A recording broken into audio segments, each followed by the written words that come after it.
Hello, good morning.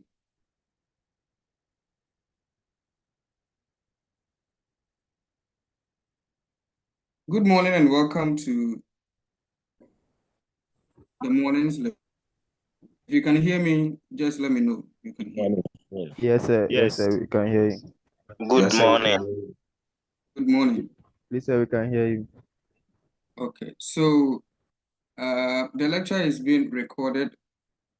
Actually, it's streaming on YouTube. So those who care to join the lecture from that side can do so.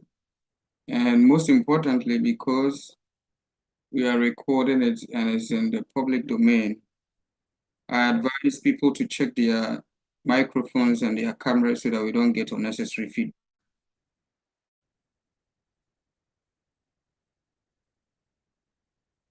Okay, so we are beginning a new topic.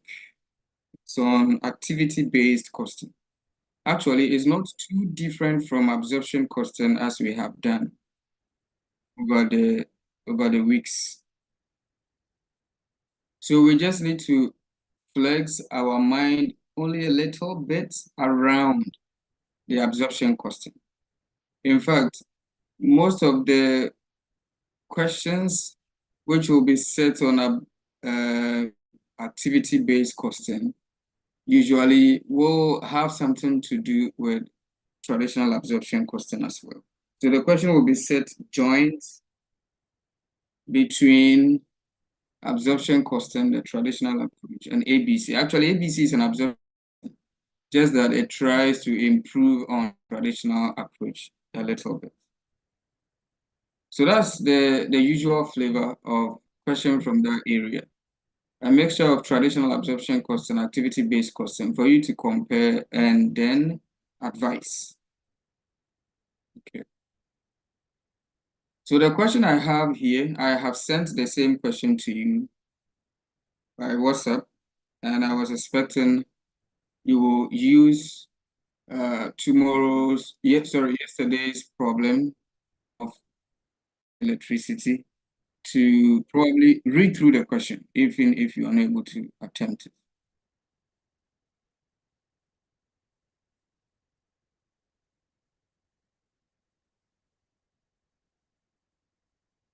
So with a hope that you have gone through the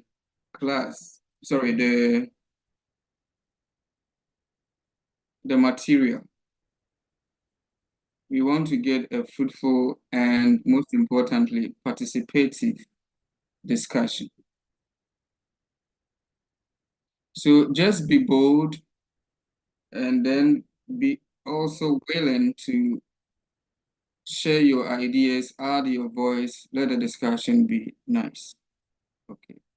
So I will give a background lecture sort of about what activity costing is about. And then we will kind of solidify that with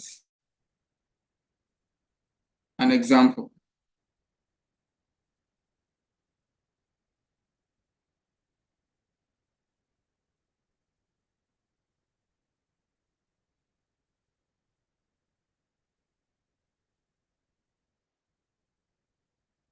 So what is activity-based costing?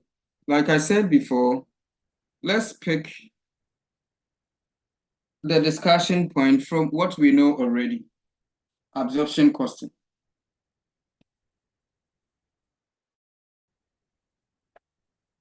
Give me 5 minutes, I'll be back soon. Okay, sir. We will be back for 5 minutes.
Okay, welcome back. So let's pick it from absorption costing. What is absorption cost?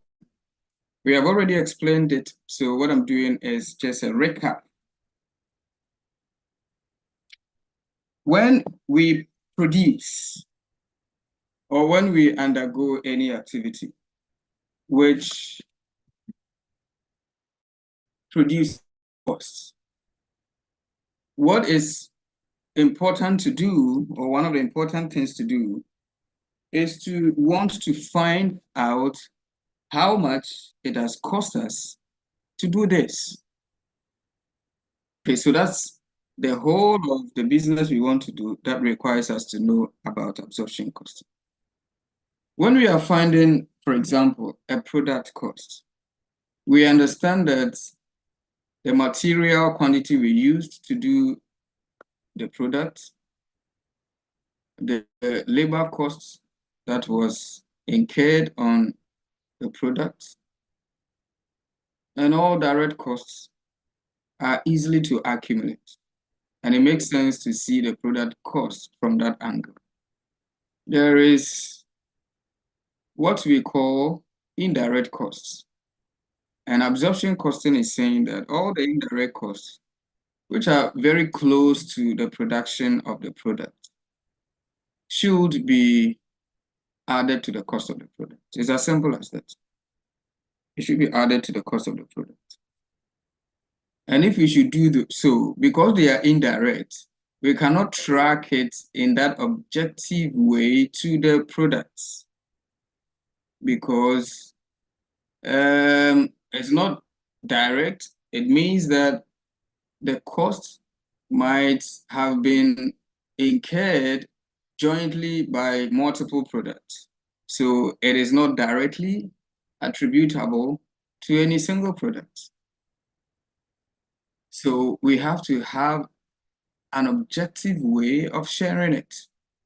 The traditional absorption costing approach has largely been this way.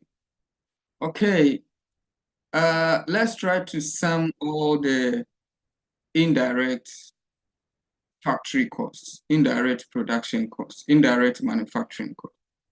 In other words,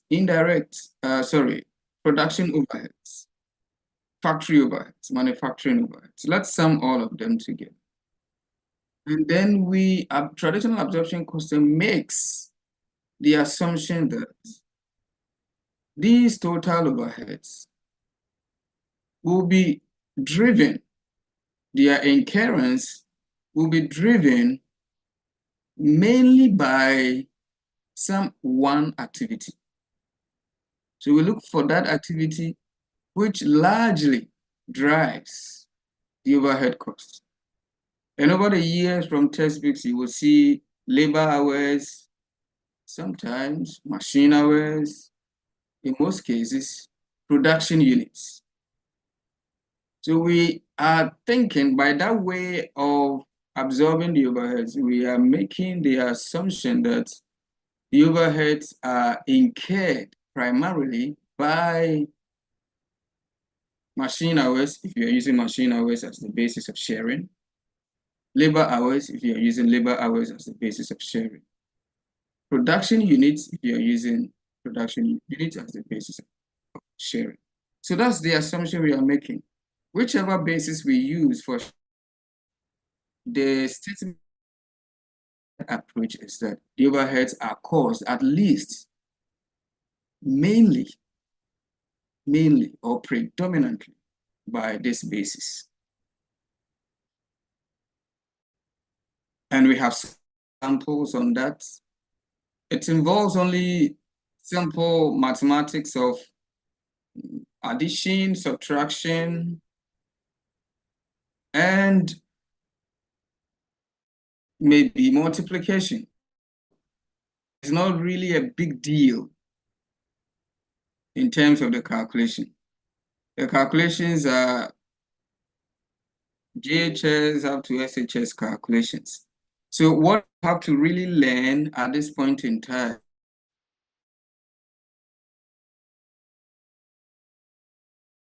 The mathematics side of it is not really a problem. If you have a problem with the mathematics side, please, you have to quickly get from reading and by seeking assistance from your friends. Okay. So that's what traditional absorption costing mainly does. We have solved examples, so you should be okay with it. More questions shared with you to go through them. Please start revising as if you are going to write exam tomorrow, so that you will be able to see where your weaknesses fall, and then you begin to solve them. That is the job you are here in the university to do. If you don't do it and you waste your time, you get what you produce. Of course, I have taught you before, so you should understand how I do the stuff. That should not be interpreted as wickedness. That is just how things should be done. Learn. If you don't learn, you will not understand. If you don't understand, you have to understand. If you still don't want to understand, maybe you have to stop and go and find something you're interested in. That is not wickedness. Okay. So today we are going to do activity-based costing. Activity-based costing is saying that I have a little bit of a problem with you traditional absorption costing, and this is the problem. Think about it.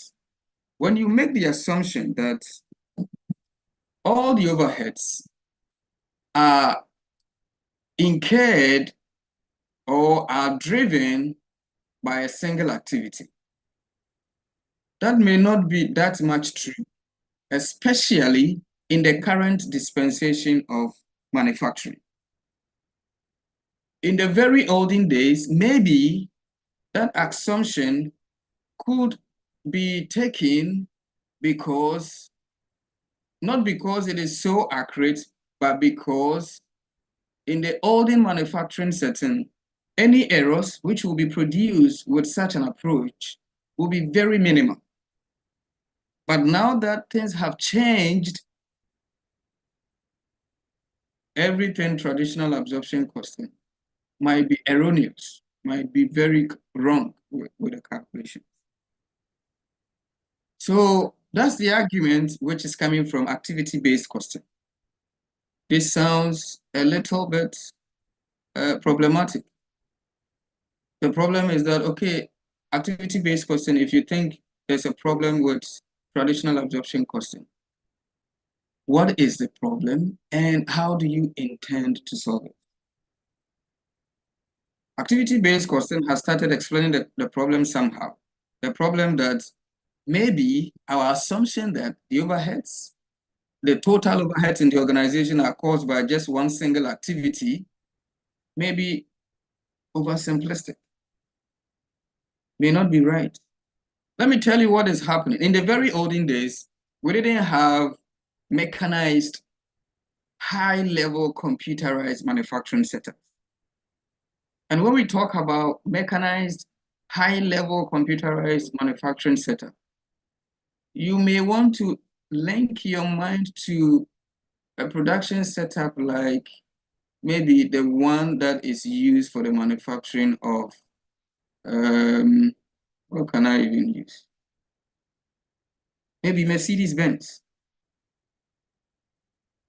If you're not a fan of a car, just think of the height of Mercedes, a very luxurious car, or think about any car which is luxurious. And just imagine if you want to go and see the factory where they do this production. Just imagine the kind of things you will see there. A lot of sophisticated machines, a lot of computerized operations. The things will be moving by themselves. Nobody will be there. This is the kind of manufacturing environment you see today. In the olden times, you would see not these kinds of sophistications. Maybe you will see some few computer somewhere which is not so much involved in the manufacturing, and you see plenty people in the manufacturing. During such old regimes where computers were insignificant part of the manufacturing process, And therefore, we had a lot of human beings doing the work that computers are doing today.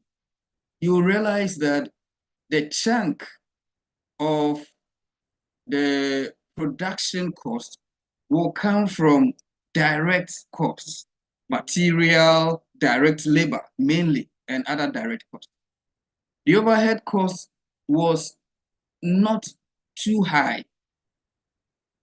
And that is one of the reasons why, even if the absorption costing at that time was making mistakes, because it was applied to production overheads, which were small in size, the errors will be small, and then the effect of the errors will not be too damaging.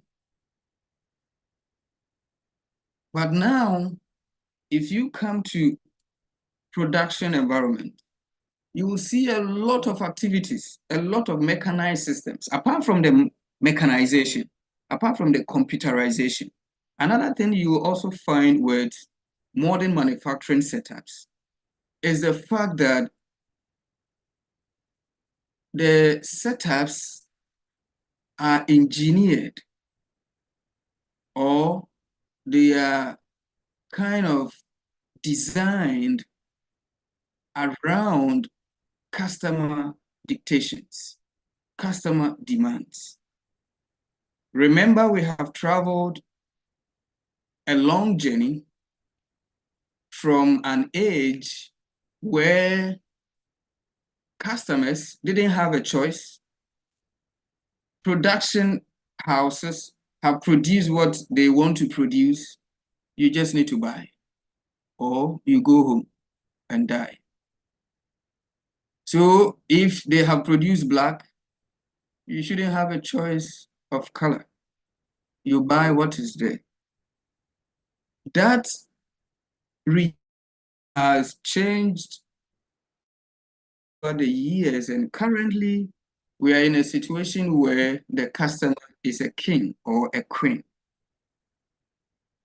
And now organizations have to dance to the tune of customer taste preferences. That is what is happening everywhere. And if you're a company and you don't know about this, you will not be a company. In a few years' time, you have to die. It's happening to many of our businesses, especially small and medium-sized businesses. Lack the understanding of these dynamics, the fact that they live to serve customers. They think customers need to dance to their tune. They are doing customer good, as if they are giving the product free to the customer. So all of such businesses which are still dwelling on this primitive thinking of not satisfying the customer should like everything they are producing because doing the customer good. All of such companies don't do well. Eventually they die off. So these things are also shaping the design of manufacturing setups to the dictates of customers. And you see, customers will not have single tastes. Customers, different groups of customers have different tastes. In the class right now, you can have people who like this kind of, other people don't seem to like the same thing, they seem to like a different thing. So we can kind of cluster you according to your likes, and different people like different things.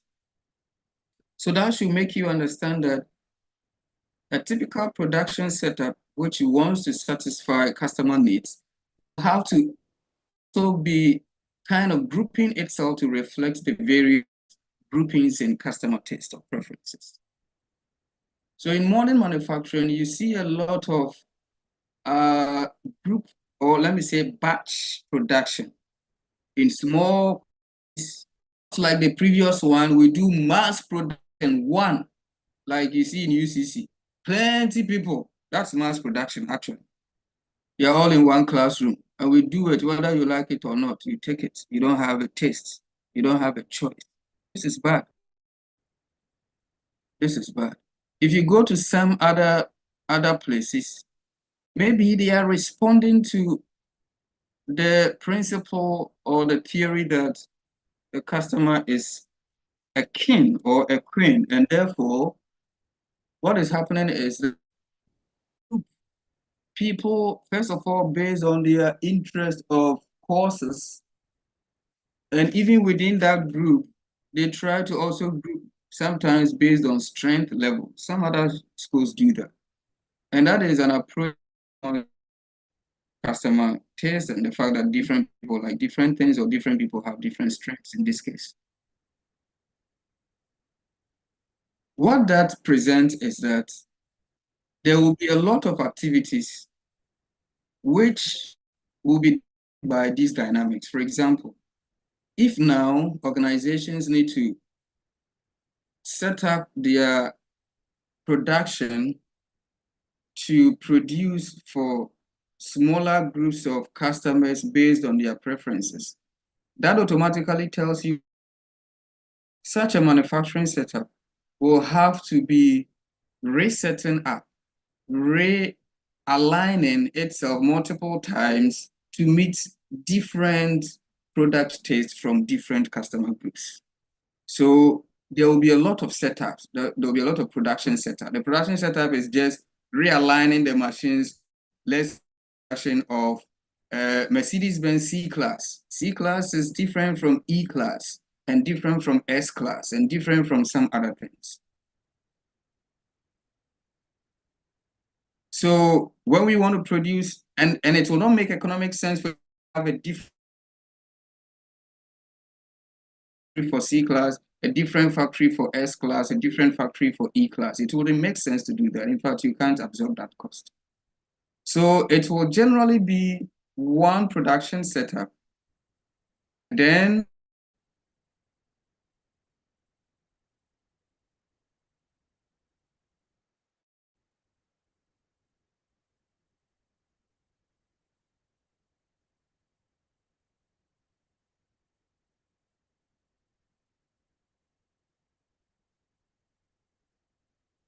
it's one production setup.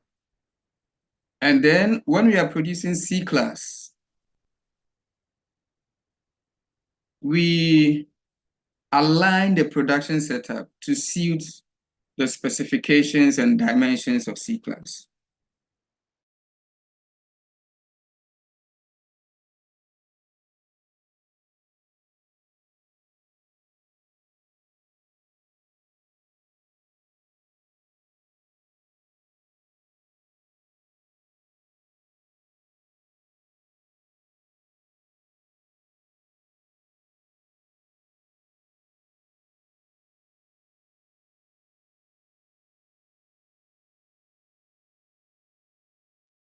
Can you hear me, please?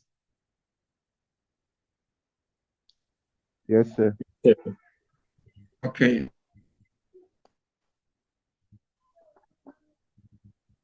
Connectivity. So let me continue. What we are saying is that because now customers have grown in their tastes and producers now need to respect these tastes, different tastes from different customers. They will need to be flexing their production for different groups of customers based on their tastes. So I was using Mercedes-Benz production setup as an example. Production of C-Class has different dimensions from production of E-Class and S-Class.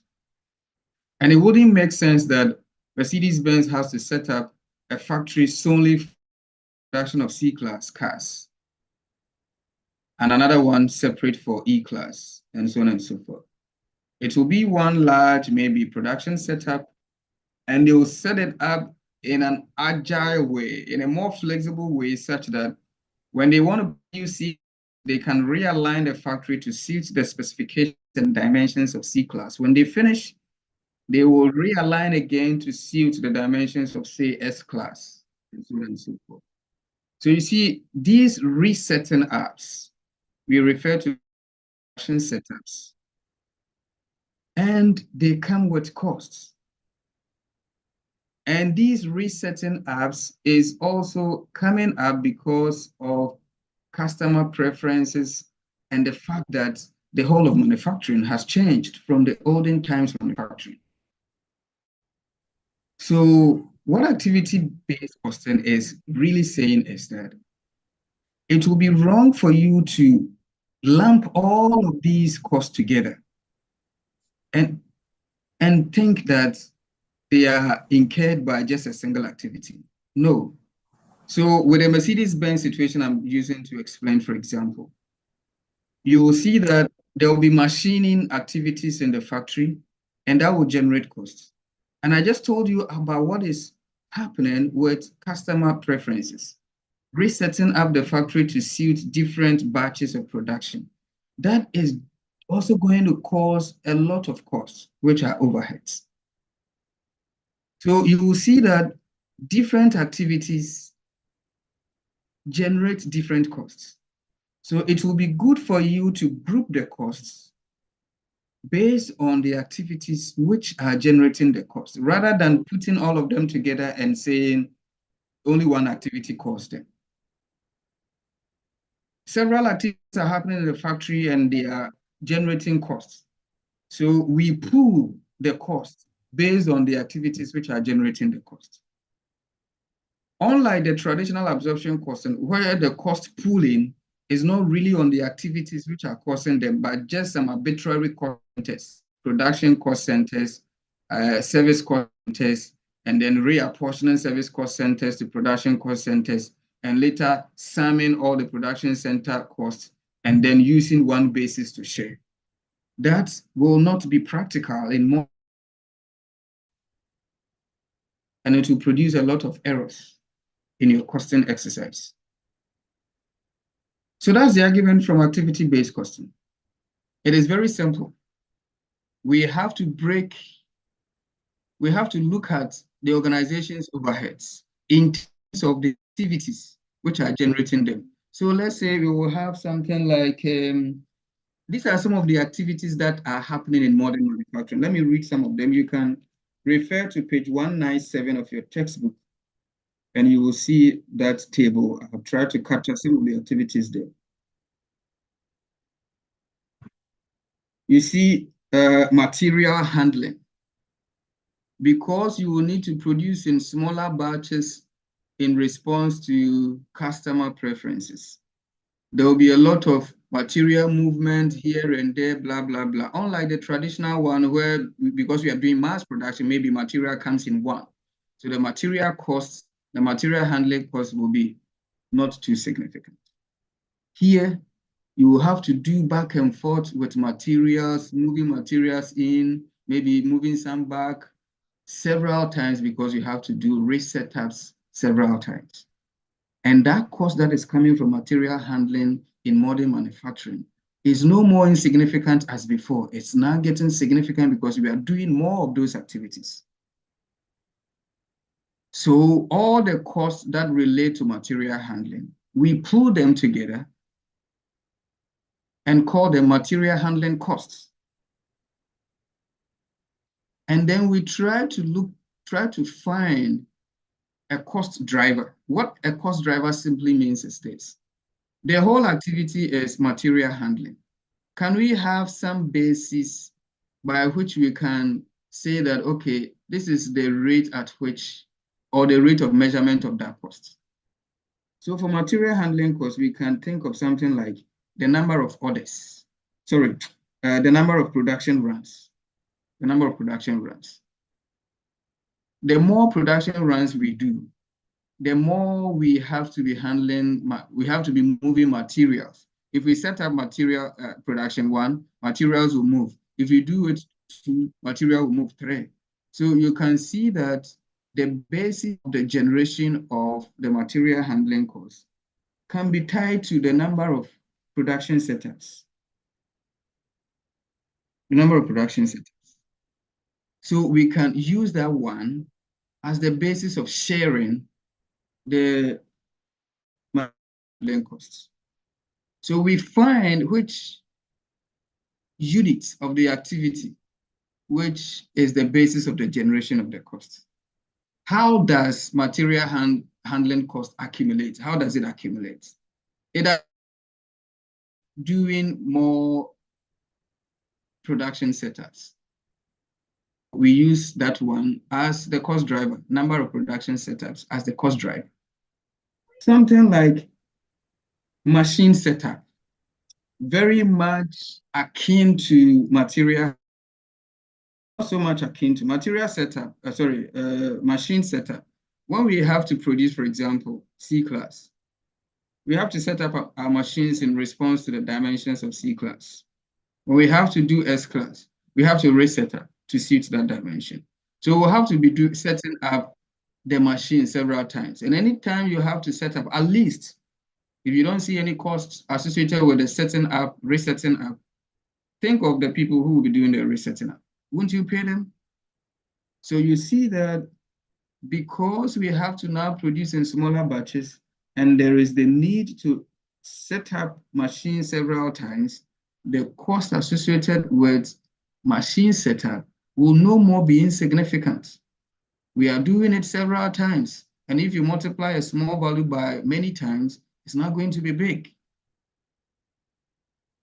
So we pool machine setting up costs together as a cost pool.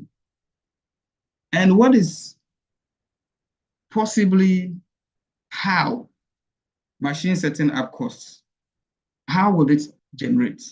It will generate from the number of machine setups or the number of production setups. In fact, the number of production setups, the number of production runs are quite very similar.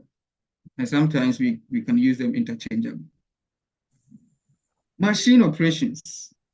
This is the setting up. When you set up the machine, it does not necessarily mean the machine is operating. But the actual operation of the machines will also generate costs. So we will have to isolate machine operation costs. We have done that for machine setup costs. So we pull it, machine operation costs. And then we think of an activity unit which drives that cost. And that can be number of machine hours. The more hours the machines are on, the more the costs of the machine operation costs.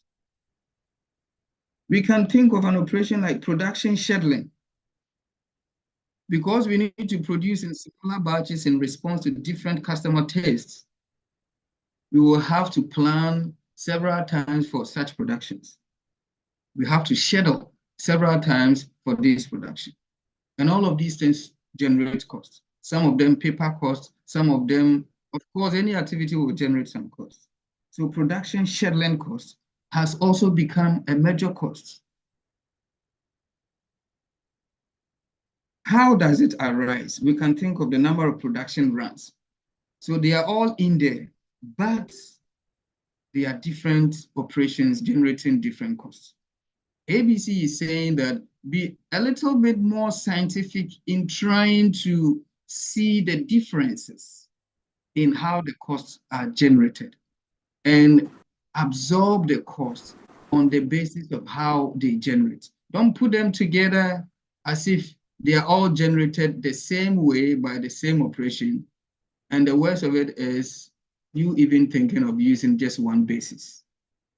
See, we have talked about material handling, and we see that it will be caused by a number of production runs. We have talked about machine setup. It might be caused by a different activity. We are talking about, you look at dispatching. It will be caused by a number of orders dispatched. When we talk about, let's say, canteen costs, let's say there is a canteen service in the factory. That will be generated by something like the number of employees in each particular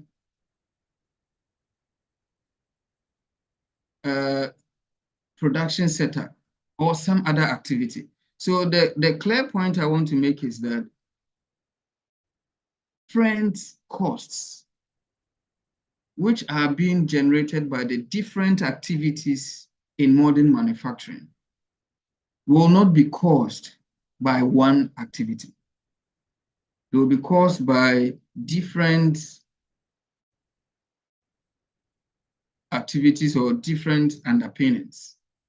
And therefore, using just one basis can be wrong. We will see what I have explained in this theory will be more clear. When we are working examples, I'll take my time to kind of stress that point where we want to see the clear difference between absorption costing, the traditional approach, and absorption costing, ABC approach. And then we'll get a better understanding of we have to run based on how our manufacturing setup looks like.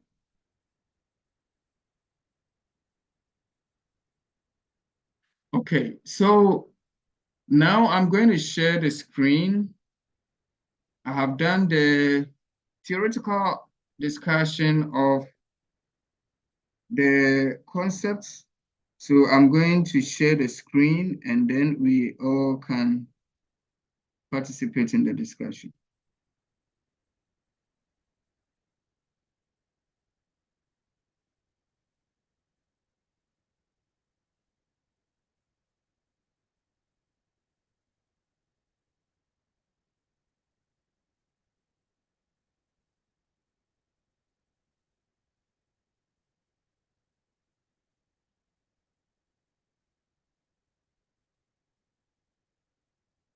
So this time around, I'm going to read through the question very quickly. It's a question which was given to you yesterday, so I expect you to have gone through it. Triple Company makes 3 types of gold watches. The names don't matter, okay? So just pay attention to the key problem that we want to solve in the question. 3 gold watches are produced by the company. We have watch D, watch C, and then watch P. So 3 products are produced in the manufacturing setup. A traditional product costing system is used at present.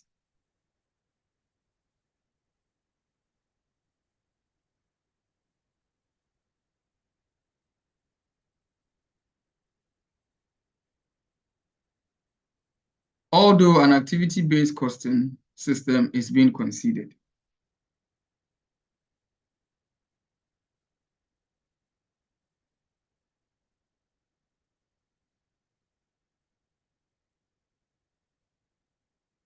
Details. I'm coming.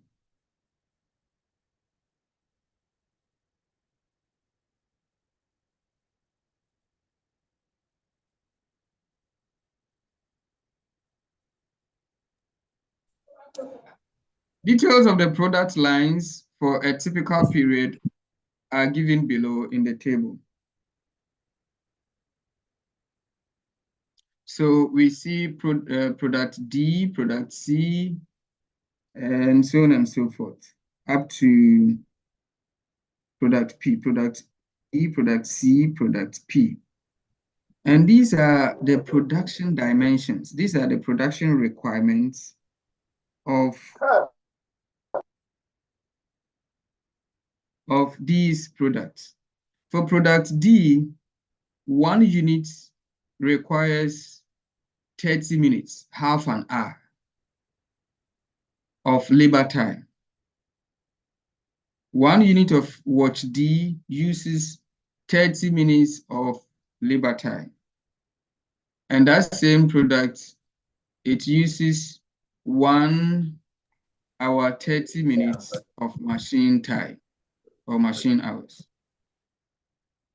Product C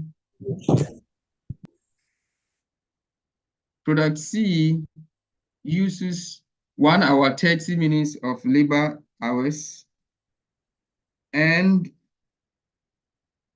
1 hour of machine hours for its production. Product P doesn't seem to use labor hours. Maybe it's of a special type. It only uses machines, no human interference. and it uses 3 hours of machine time for its production. For materials, 1 unit of product D, we have to use 20 cedis. This is cost per unit. So cedi symbol should be somewhere here.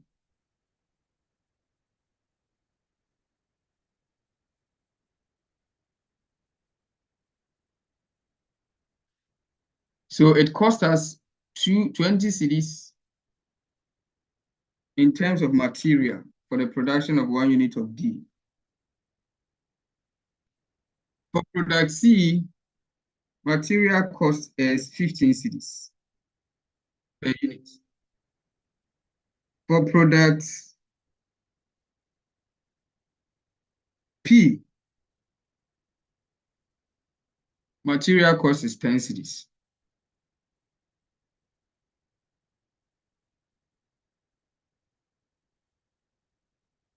And if you check the last column, production units, for the period, let's say for the year, it can be a year, it can be any other period. For the period, we produced 750 pieces of watch D.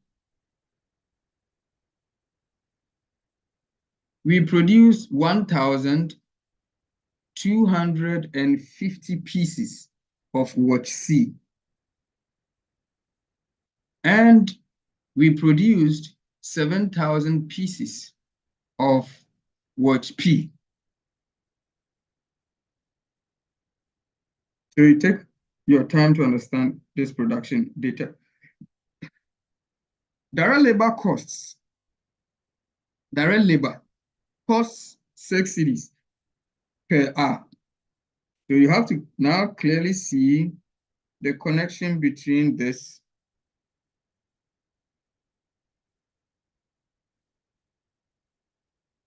and this, the labor hour information. 1 hour of labor time is paid 6 cedis. And for product D, it used 30 minutes. So what will be the labor costs? Remember, we don't have labor costs per unit of product D yet. We only have the hours that product D uses. And this further information here will help you, this one, will help you to extract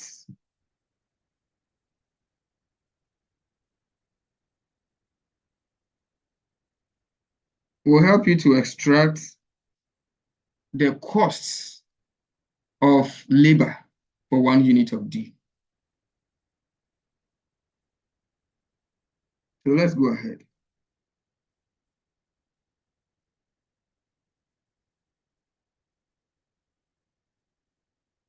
Production overheads are absorbed on a machine hour basis. So that's, if you are using the traditional approach, that's how they absorb the overheads on machine hours. So by doing it that way, the meaning is that, oh, all of the costs in the organization, the overhead costs in the production setup, if you say they should be absorbed on the basis of machine hours, then by extension, you are making an assertion that the total overheads are at least predominantly generated by machine activities. So where that is not true, then the calculations will be wrong and your product costing will be wrong. That is what ABC wants us to be aware.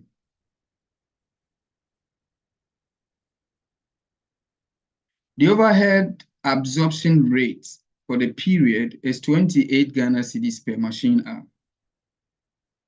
So they have calculated the OAR for you here, the overhead absorption rate.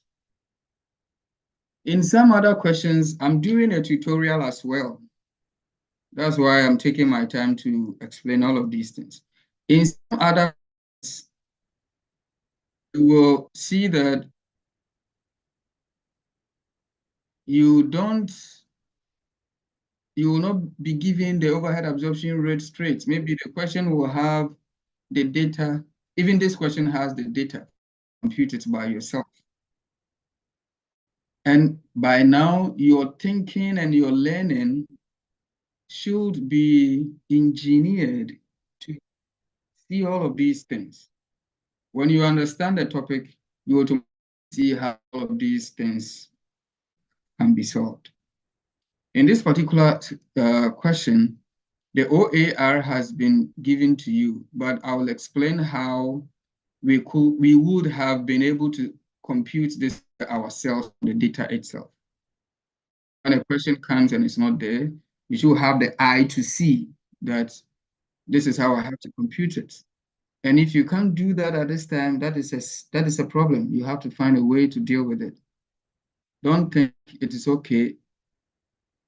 It is not okay. Okay. Total production overheads for the period is 654,500 Ghana cedis. That's total. So when we say we should have the whole of this total overhead, 654,500, on the basis of machine hours, then we are making the assertion that this total of 654,500 Ghana cedis of total production overheads were at least predominantly generated by machine activities. And that may not be true in modern production setups, and that's ABC.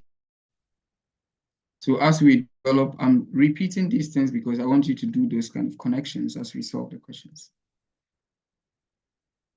So that's the information we have. Total production overheads for the period, for the whole of the organization, 654,500 Ghana cedis. And further analysis shows that the total production overheads can be divided or can be grouped as follows.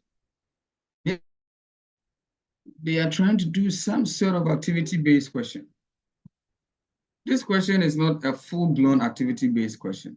It sits somewhere in between traditional absorption costing and a bit of ABC. That's why I think it's a good one to begin with. Then we look at the questions in ABC.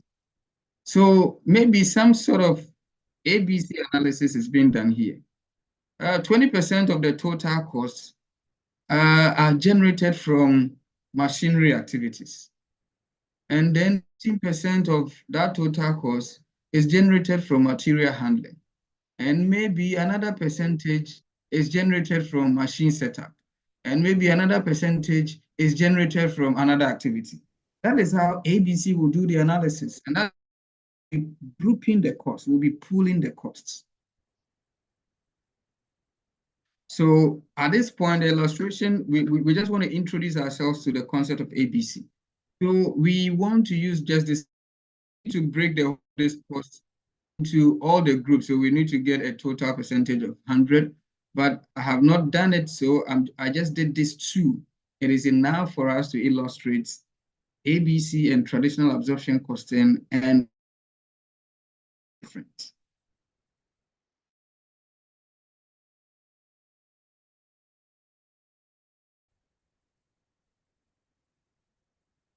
The following total activity volumes are associated with each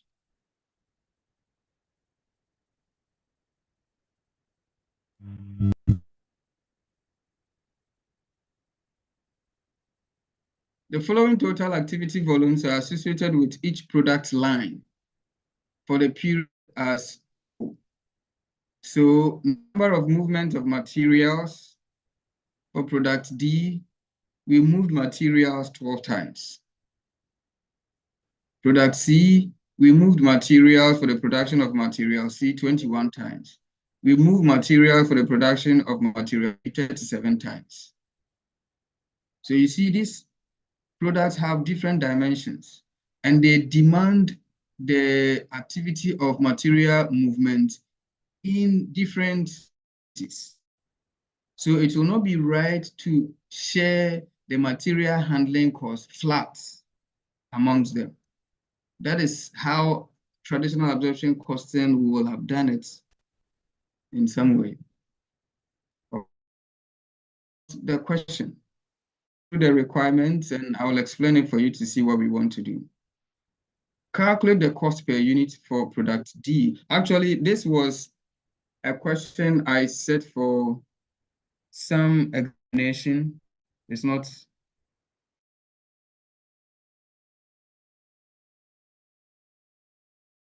It was a case.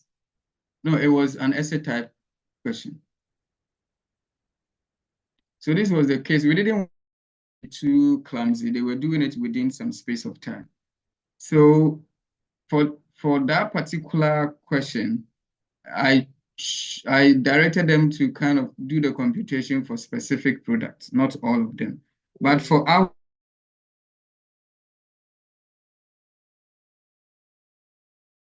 have to modify this requirements. I calculate the cost per for not product D only, but for the three products. So you can just put it somewhere. For the three products, using traditional absorption costing. Then calculate the total amount of overheads that will be allocated to. Okay, so I think I will have to reword the whole of this question. So what in II will be to sort of use ABC approach. Okay, what if we try to absorb the costs based on the different activities we see? These are machine activities, 20% of them, and let's say labor activities, sorry, material handling activities, let's say 80%. If that is the case, and we want to use ABC approach, what will be the new costs for each of the products? That's what we'll be doing. We will not go directly according to this. I extracted this from some examination question. For that examination question, this is what they were to do. We have to modify it and do something a bit different, something more expanded. And then D was calculate the overhead assigned to, no. So D and C are collapsed together, and we'll be doing, what if we want to do the absorption of the on the basis of the different activities which caused the overhead cost. In that particular case, what I'll be doing is that because the whole of this 6,500 is equivalent to 100%. So we might have to probably make this one 80%, or we might have to change this one. It doesn't matter. We can reset the question, change these figures and work. What I want you to focus on is not the figures in the question per se, but the understanding, the logic which exercise wants to communicate. Once you understand the logic, it is no more this 20%, because this can change anytime, and it is not this 15%. So when I change the 15%, problem for you, because these things can be changed anytime. Okay, so that's the question that we are going to solve.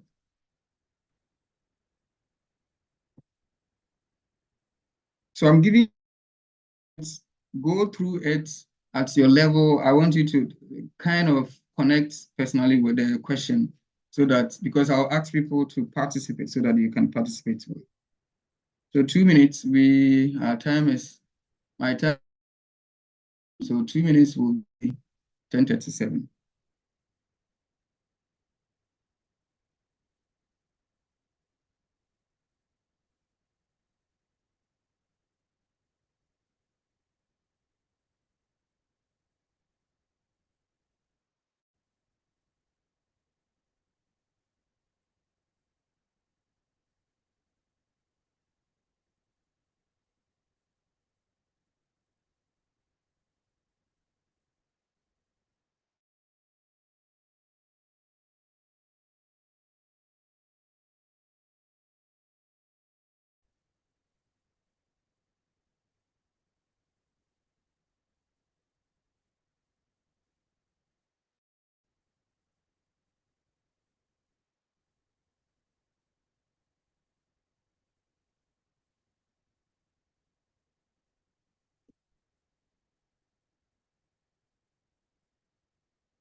Time out.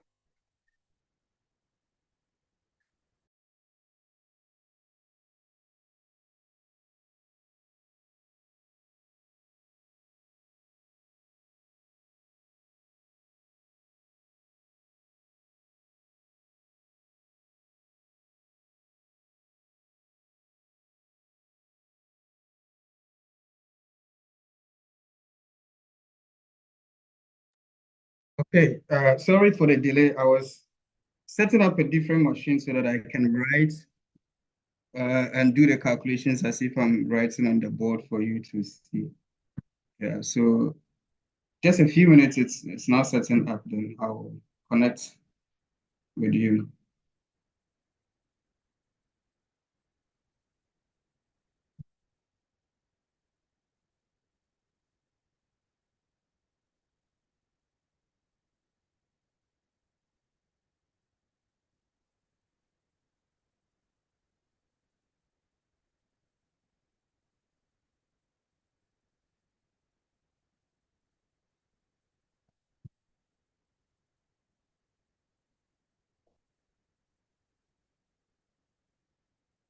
Okay, so now let's switch to the board where we start our calculations. You should have your questions with you, and then you connect with the explanations.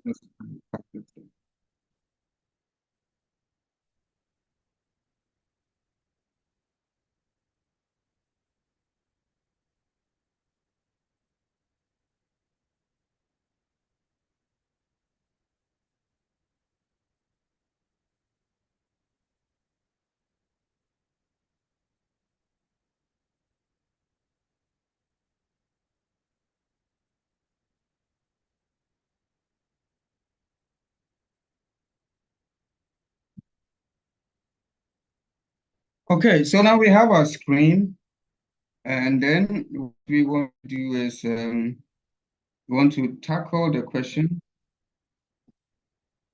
based on the explanation we have had from the explanation,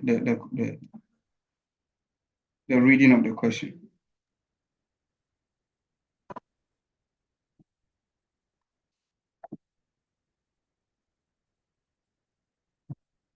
So we are going to do calculation of the cost per unit. We can go ahead and do the calculation of profit per unit because we have selling price information there. Maybe profit at that level. There could be other costs, but we can calculate profit just at the level of information we have. So cost per unit.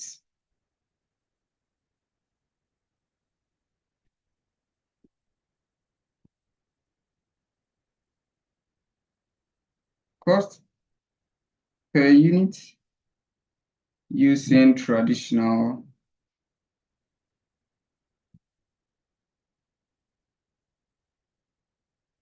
absorption costing. So let me re-emphasize. The other time we were discussing this, I said, okay, you can think of the product. Let's draw something here. If this is the product. The product cost is made up of these basic elements: material costs, labor costs, and generally overheads. So you should remember this framework, and you have to pick the information from the question based on this framework.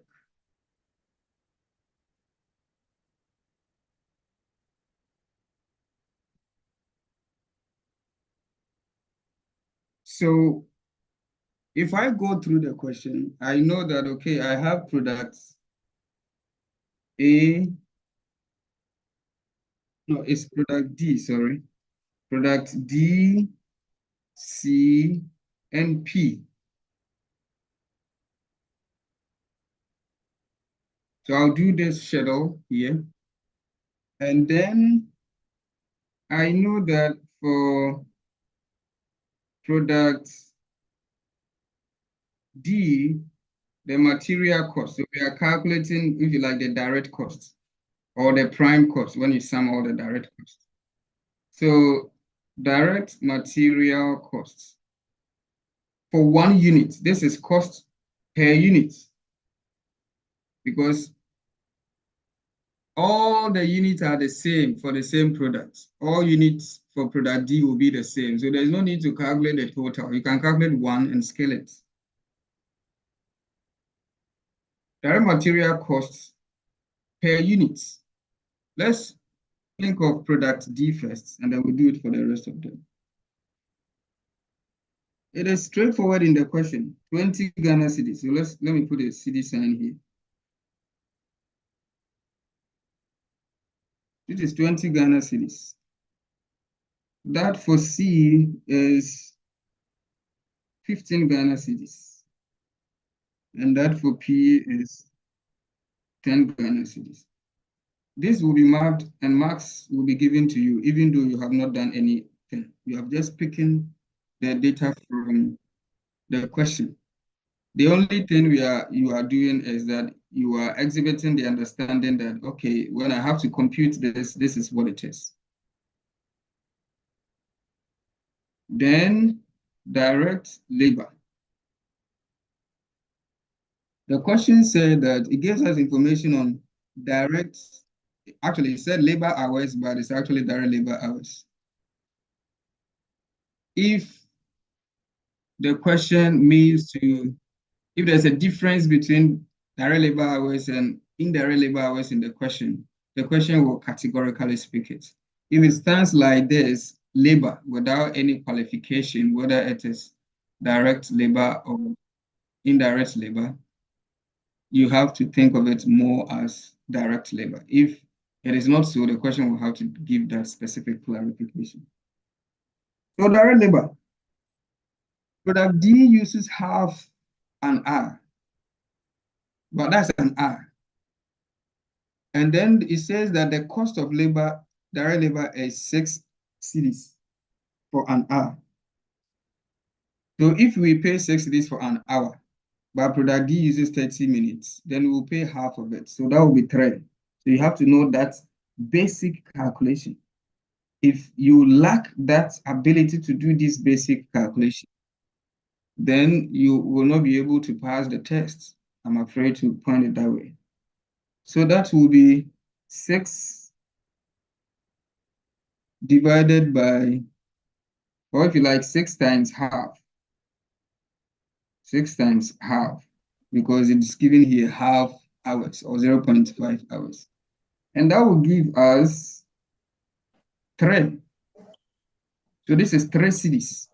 So the material costs that goes into 1 unit of product D is 3 cedis. Let's try to calculate that one for product C. Product C uses 1 hour, and an hour is paid at 6. So that will be 6 cedis. Product P uses, no, product C uses 1.5 hours. Sorry about that, 1.5 hours. Product C uses 1.5 hours of labor time, and an hour of labor time is paid at 6. So here we will have 6 times 1.5, or 1/2. What is 6 times 1.5? Please do the calculation. I'm taking the feedback. 9, sir. Is it 9? Good. 9. And let's do that the same thing for P. P will be here because P is, I don't know the kind of watch it is, but it seems not to use any of human activity. So this is dash. So when we sum for all the products, we will get here 23. So this will be the 23, 24, 24 and 10. and 10. Good. And we also have to be, if the question had any form of direct cost, it would have come to add to what we have now. But for this particular data, this is what the prime cost is, the sum of the direct costs.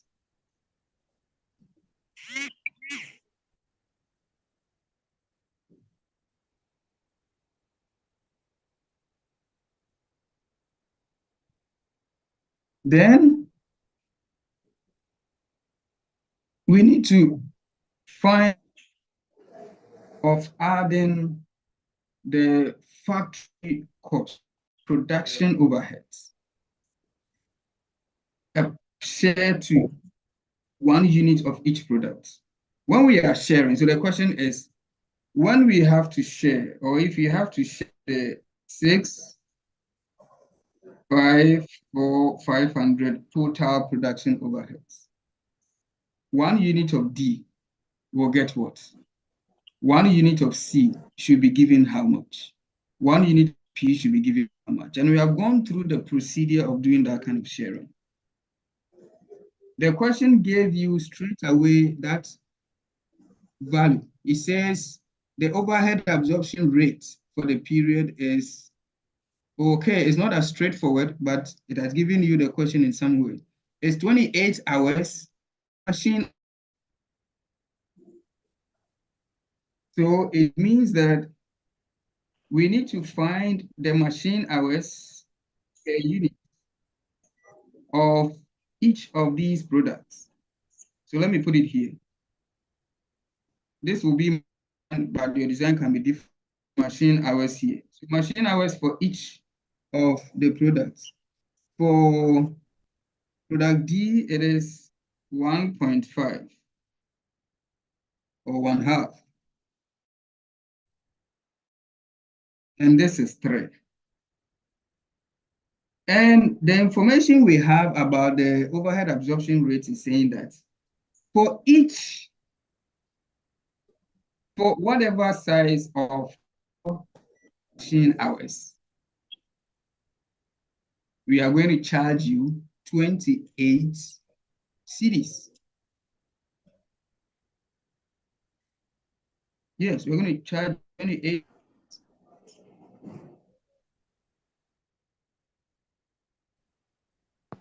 So you will see that this guy, D, he has 1.5 machine hours, and each hour is charged 28 cedis. Read that portion here. Overhead absorption rate for the period is 28 cedis per machine hour. So it means for every hour of machine the product will be charged 28 cedis. That's how we are sharing it. That's the basis. So it means this guy will get times 28. And this guy, his machine hours times 28. And this machine hours times 28. And when you have to do the evaluation, what is 1.5 times 28? I'm waiting for the response. 42. 42, good. And this is 28. What is 3 times 28? And 84. 84. 74. 84. 84. 84. Good. 84. Okay, 84. So now we should all understand how you have to absorb these overheads into the product. What we have done now is for 1 unit. This is like for the whole unit. Oh, sorry.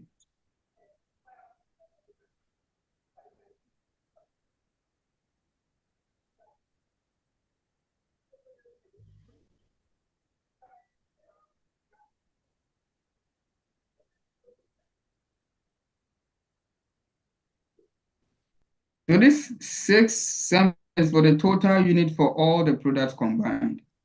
When we have to share them on 1 unit for each of the products on that basis, 1 unit of D should be given for, and in fact, when you multiply this 42 by the total units that we produce for D, which was 750, then you get the total of which should total unit of D. You can do similarly for this one. it is 28, and the total units we produced of C is 1250. And you similarly for this one, we produced, it is 84 per unit, and we produced 7,000 of it. When you do this computation, if someone has to give us this figure, 42 times 750. 31,500. 31,500. Good. Then someone should do this for us. 2 times 1250. 35,000. 35,000. And the last one will be 588,000. 588,000. 88. 588,000, yeah.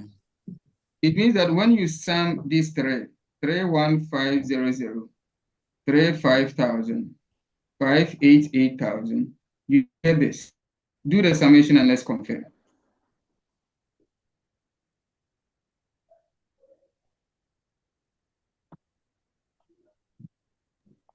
I'm waiting for the confirmation.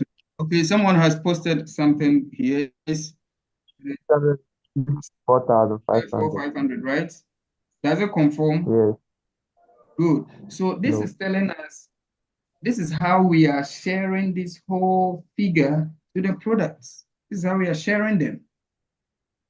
That's all we are trying to do. We have to share this to the 3 products on some basis. The basis is machine hours. So on the basis of the machine hours, this is how much everybody gets. But we are doing a computation on a single unit. So on a single unit basis, D gets 42, C gets 28, and P gets 84. I hope it is okay.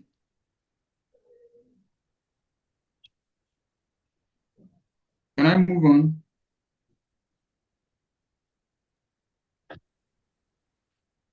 Yes, sir. But you see in this question, we were given the overhead absorption rate straight away as 28. If you have not given it to us, there will be no problem, because it has a lot of information for you to compute that figure and go ahead with what you are doing. How would we have computed it if it were not straightforward in the question? What absorption rate? The generic formula. Someone should quote it. Overhead absorption rate. What's the formula?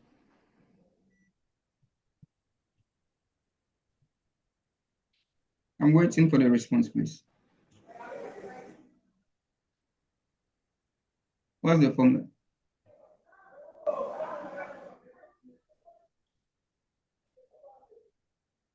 Okay, if you don't want to talk, I'll mention names. I see your name here, it means you must be it. So let's give it to, let me give it to Usia Adjoa. Adjoa Usia. Adjoa. If you are not present, -2. So if you are present, you better respond. Adjoa Usia. Yes.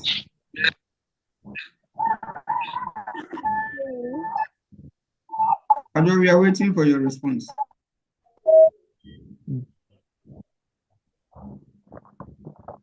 What is the formula for the calculation of overhead absorption rates? Adjoa, there's no time, please hurry up.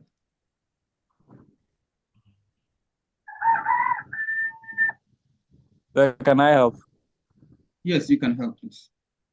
Is budgeted total production overheads over budgeted basis of apportionment.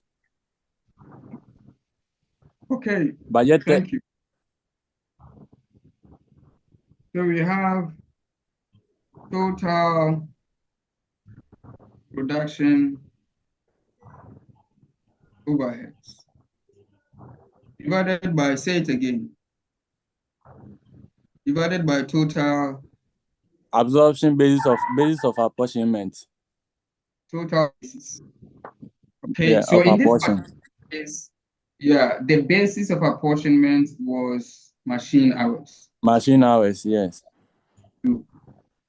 In some other situation, the basis can be a different thing. And this is the understanding you need to hide. Good. Okay. So we have the total overheads in the question, which is 654,500. Let me check if that is correct. Yeah, 654,500. And let's go to the question. We have information of machine hours. Is there 1/2 hours for product for 1 unit of product D, 1 hour for 1 unit of product C, 3 hours for 1 unit of product P, and we have the total unit, so we can compute the total hours. The total will be 5.5 hours. No. So the total hours will be this. For product P, okay, so so total machine hours. Period, for the period. So let's say we have D, C, and P. Let me calculate it in a schedule form like that.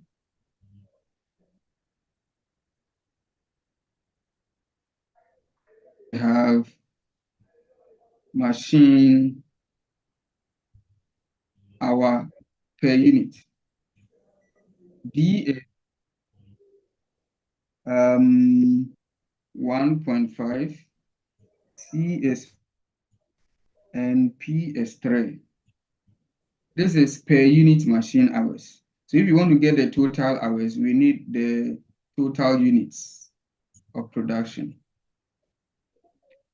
D was 750. This is 1250, and this is 7,000.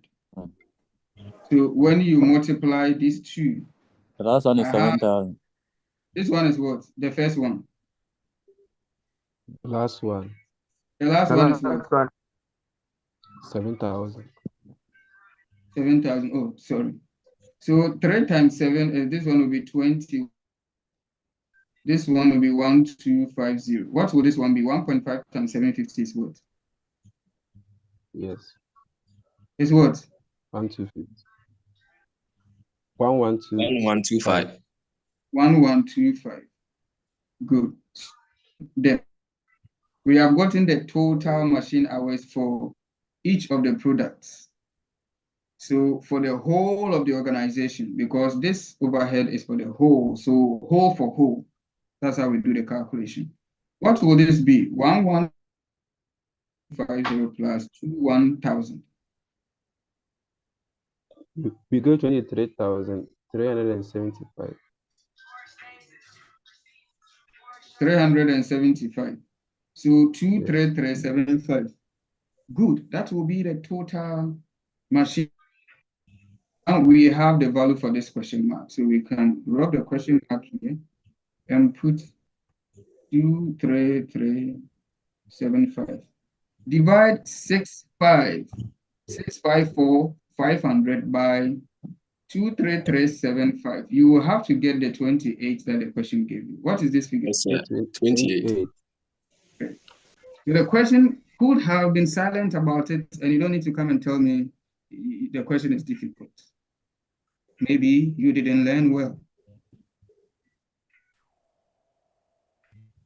Okay, so this is how we have computed the cost per unit for each of the products based on traditional absorption costing, and we have done further explanation as tutorial.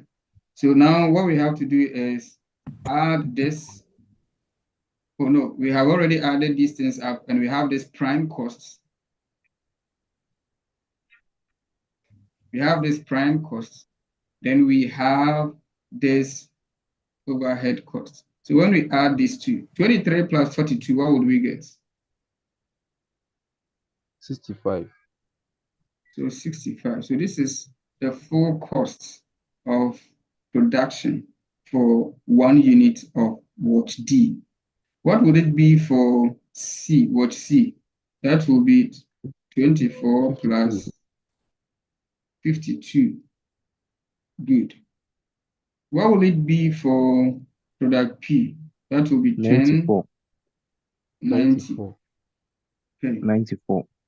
If you were doing traditional absorption costing, this is the conclusion we will draw about the production cost of our three products. It costs 65 Ghana cedis to produce 1 unit of watch D. It costs 52 cedis to produce 1 unit of watch C, and 94 cedis for 1 unit of watch P. Now we are saying that if the manufacturing setup, if the manufacturing system is a complicated one, it reflects the modern way of manufacturing, then the way we have the computation cost per unit will be wrong. And the reason is this. The reason is mainly that using one basis, in this case,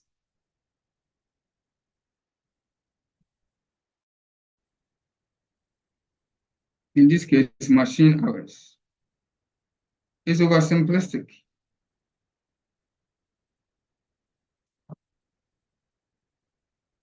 It's quite simplistic. Machine hours to share. What if the situation is like what we have seen in the question? That the overhead costs actually generated from different activities categorized as machine operation, material handling, setup operations, production scheduling operations. What if the 500,000 are by these separate activities?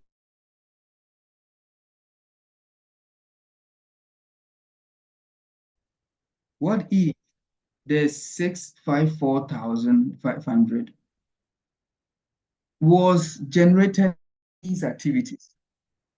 Would it still be right for us to share them on machine hours? No, because material handling costs is not generated by machine. It is for you to use machine hours that cost. Production setup cost is not generated by machine hours for you to use machine hours as the basis of sharing it. Group the cost, drives that cost, use it to share the cost. That's the basis of activity-based costing. So what you should readily see by now is that, okay, then activity-based costing is only going to do the same traditional approach, just that it's going to look at each pool of costs separately. So we're going to do absorption rate calculation for each pool of costs. For the traditional one, we have done absorption rate, but one, because we are thinking all the costs comes from one source, so one basis is okay to share the cost, but that is oversimplistic. So if you kind of become a little bit critical, you will see that, okay, various activities which are generating these costs. And therefore, when we group the costs on these activities and we find in each pool which is the driver, something like the number of machine setups, the number of material requisitions, the number of production runs. When we're able to find these, then our sharing of the overhead costs will now be more smoother, will now be more refined, will now be more accurate. That's the whole thing. That's the whole thing. So, our example is just made to sit in between traditional absorption costing and a bit of ABC, okay? So we will do it that way, and we have a lot of beautiful questions. Most of the questions I share with you have a lot of beautiful things, including the next example in the textbook just after this one. In fact, that question was an examination question, which I just embedded in the textbook as an example. Okay. So what we are going to do is now we are going to see how ABC would have done it. I'm still going to go by just how it is in the textbook. Remember, it is not known ABC question. I am just kind of borrowing the question to explain the ABC, and the reason is that it will kind of give us a gradual transition into the ABC thinking because we are used to the traditional one already. Good. So if you look at the question, it says, further analysis shows that you can break the 500,000 Ghana cedis total production overheads into at least two categories. For the sake of for permits me to modify the percentages here a little bit. The percentage needs to sum up to 100% because we need to absorb the total 654,500. It is now, if you do 20% 654,500 and add it to 15%, it will not be up to the 654 itself. And we don't have the information on what the other category likely be, machine setup cost, blah, blah, but this question we are looking at doesn't have that problem. And I don't want to kind of add all of those details. It's already in other questions I've shared with you. Okay, so what we're going to do is that in this question, let's change, let's maintain 20% and say that the cost relating to material handling is 80%. So do that kind of adjustment with pencil in your text somewhere. Let's say it's 80%. So that the total percentage is now 100%, which is for the total of the 654,500.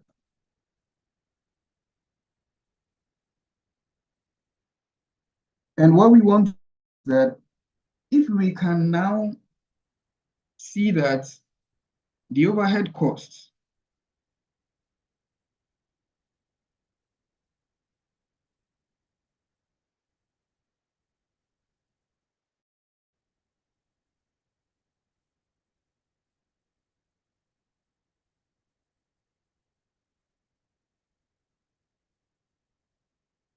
now branches into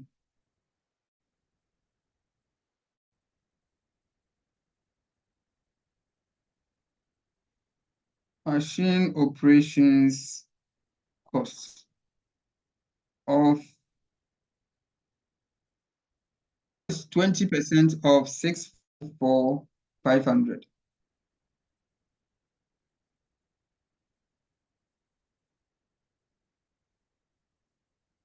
I'm waiting for the figure. 20% of 654,500. And I hope in the logic. Okay, so someone has given us 130,900. Another person should confirm. Is that okay? Yes, sir. Okay. And we also one which is material handling.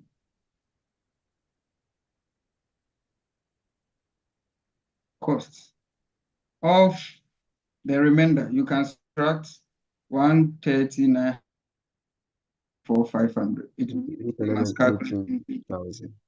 This will be what? 120. Please speak up. Sorry, I can't hear you. 818,000. 125. Say it again and take your time. And someone is listening and writing, so say it for the person to hear and write. Okay, sir. 818,000. 818,000.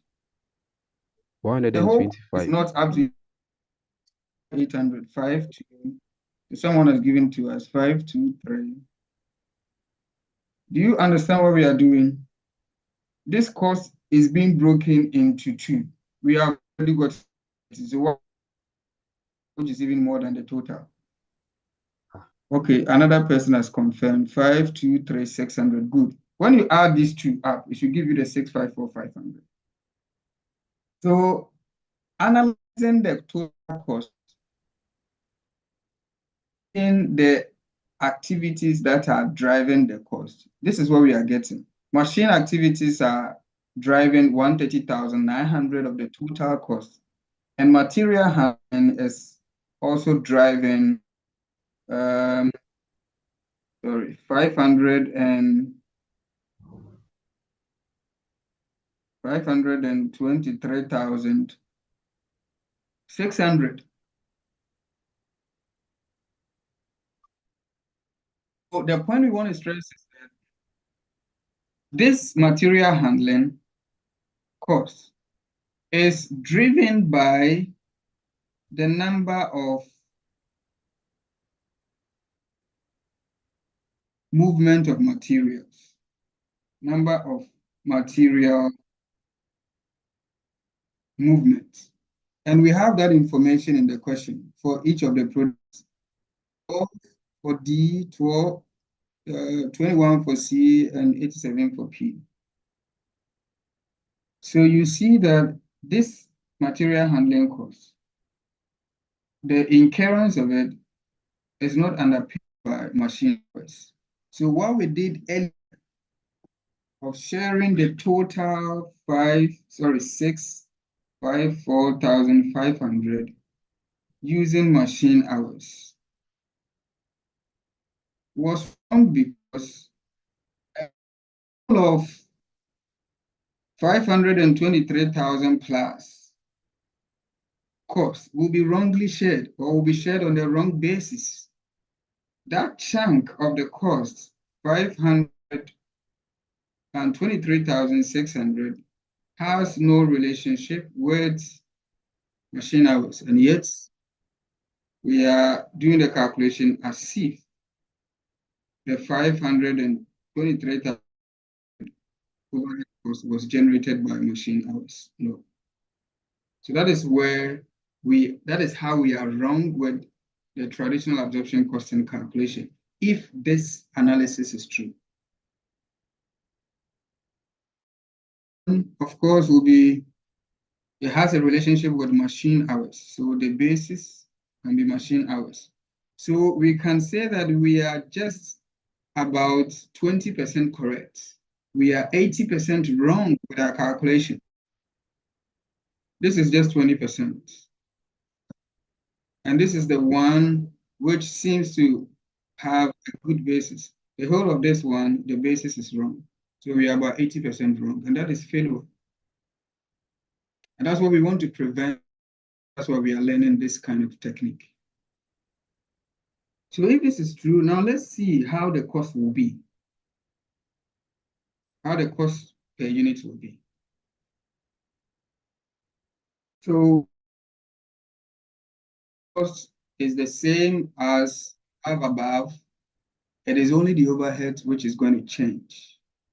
So you see, it's not that difficult. If you have mastered the way to do the overheads, you are okay. Good, someone is already doing something. So now let's do the computation of the overhead absorption rates. So let's say overhead absorption rates computations. In ABC, we try to show all the flow of work. So he say, okay, overhead costs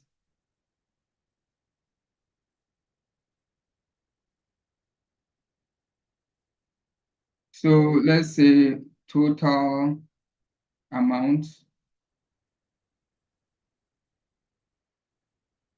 and let's say total driver. Then we say overhead absorption rate. You will understand this schedule I'm doing as I complete it. This one is for the name. So let's say machine operations overhead. Or let me make it machining overhead. Overheads. The total is 130,900 as we computed it up. Then we have material handling overheads.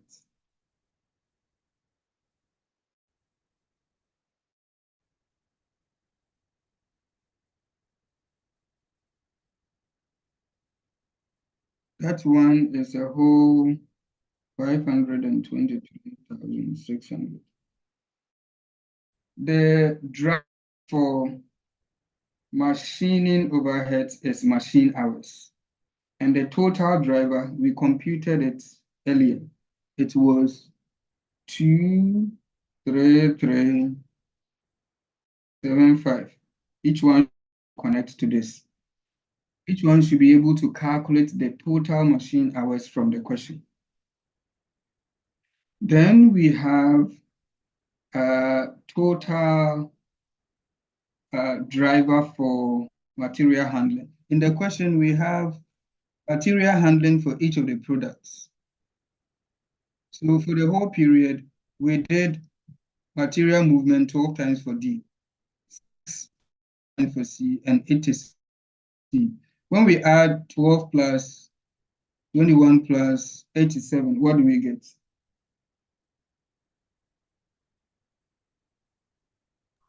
12 plus 21 plus 87. What's the value? 120. 120. Okay. So 120 movements of materials took place in the whole period. You have to understand the way we do it. It's total for this is total machine hours for this total overheads. Because this and this have a connection. The one we did previously was wrong by 80% because 523,600 doesn't have any connection to machine hours.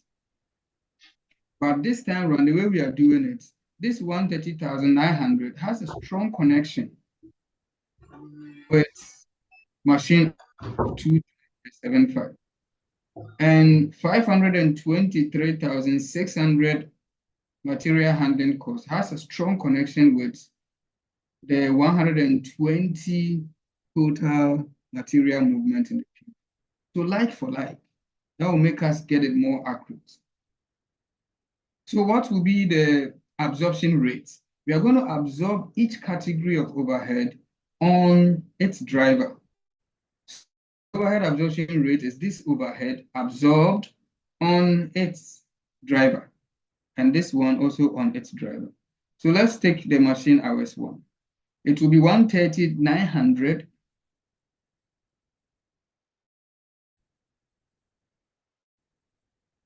130,900 divided by 23375. 23375. It's 5.6. 5.6. Good. So 5.6 per. That information is very important. Per unit. Machine. Per machine hour. Yes, because you're using machine hours to do that. So this is hours. Per machine hour. Let me write it for short. Then we do similarly for this one. This one will be 523,600 divided by 120. What would this It one will be? It will be 4,363.33. 4,363.33. Yeah. Okay. So sometimes we have this disadvantage of rounding that can cause more differences, but that's okay. So we will do it to that 2 decimal. Please read the figure for me. 4,363.33. 4,363.33. Yes. per material handling. God. Good. This narrative is very important. Per material handling. That's how we are going to share it. So now let's come down and do our schedule. We have D, we have C, we have P. You can add total when it makes sense. You put a total there.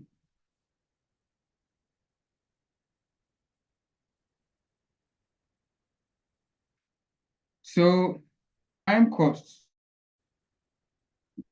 Any calculation again, we have calculated it above. And mostly I told you the flavor of questions in this area will be like this. You do absorption costing traditional, you do absorption costing ABC, and then you compare and advise.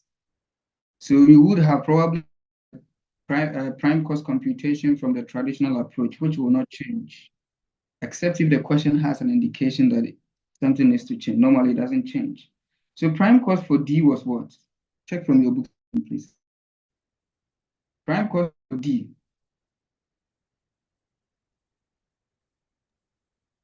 $23. Good. Prime cost for C.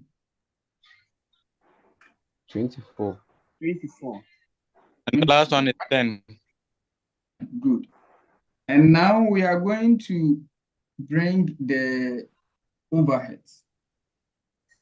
Because the approach has changed, we expect the figures to change from the previous. So let's do it this way. Let's bring the machining overheads here. Let's do a column and try to, for the sake of tutorial and for your understanding, that's why I'm doing this breakdown. So how are we absorbing this? Is on the basis of what? Machine hours. So if you like, let me in already. Machine hour for each of the products per unit. Machine hours per unit for D is what? 1.5. Machine hours for C is 1. And this one is 3. Good. And now we are going to share, this is our absorption rate for the first category. 0.6 per machine hour. So we have machining overhead.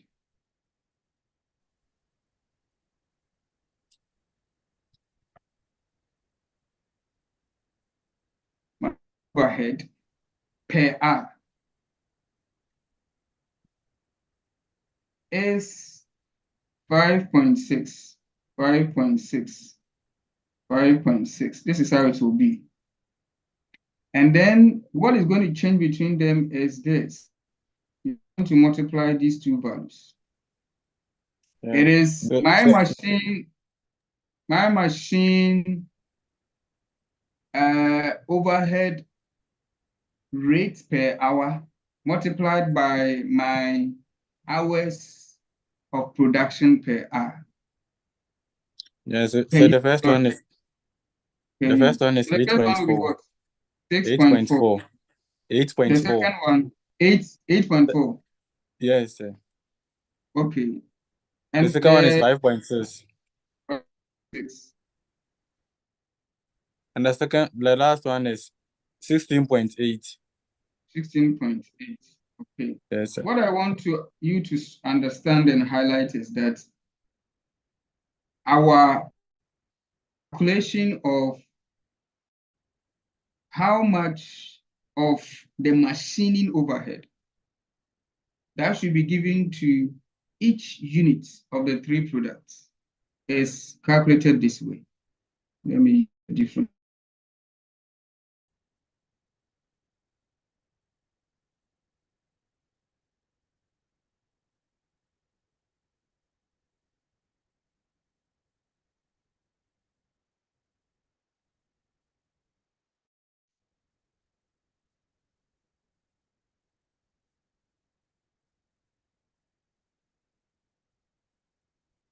So this is the calculation.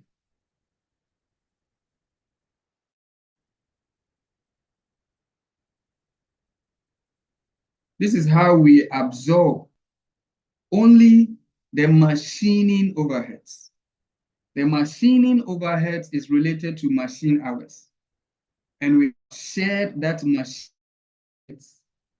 to the product based on their machine hours. So first of all, this is their machine hours, 1.513. And this is how much we are charging each machine hour. If you have one machine hour, you are. So the more you have, the more you get. This guy had 1.5. So we multiply his 1.5 hours by this. He had 1. So we are, if you use less machine hours, you get less of that. Now, if you multiply this 8.4 by the total units we produce of D, which is 750, put it, multiply this 5.6 by 1250 units, which we produced of C, put it somewhere, multiply 16.8 by 1,000 units of P, and sum all of them. You will have to get a 130,900. So that's how we have shared the 130,900 machining costs. And we are again saying that the material handling cost of 23600 should be shared on a different basis because that cost is generated on a different basis. And the basis is number of material movements. And then this is the rates. Rates, so for one material handling, let's say it so, for 1 unit of material handling, you will be given 4,363. That will be your share. That will be your share. But there's one thing that I think I should have made you know before.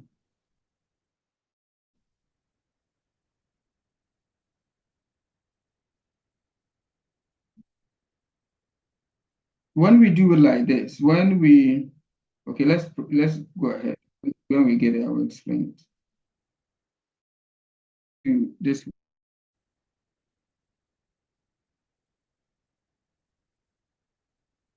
material overheads. That one is on the basis of material handling.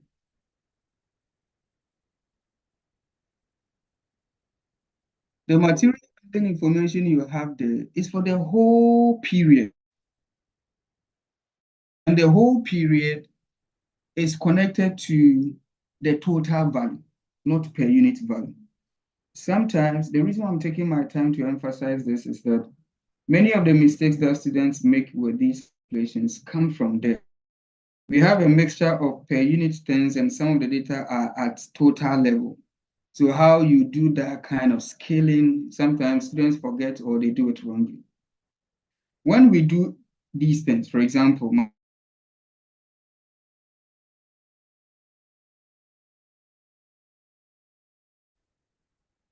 or number of material movements, that said it. Number of material movement for product D is 12, and this 12 is not per unit. This 23 is unit of D. This 1.5 is for 1 unit of D. This 5.6 is for 1 unit of D, and therefore this 8.4 is for 1 unit. But this 12 is for the whole period corresponding to the total of 50 units of production. So it's not for 1 unit. It means that when you do this computation, you are doing it at a total level, after which you have to divide it by the total unit to get the per unit. You can easily forget about it. So let me put them here. This is 12, number of material movement for product D for the whole period of producing the total unit is 12. That of product C is 21. And that of product B is 87. And then we can bring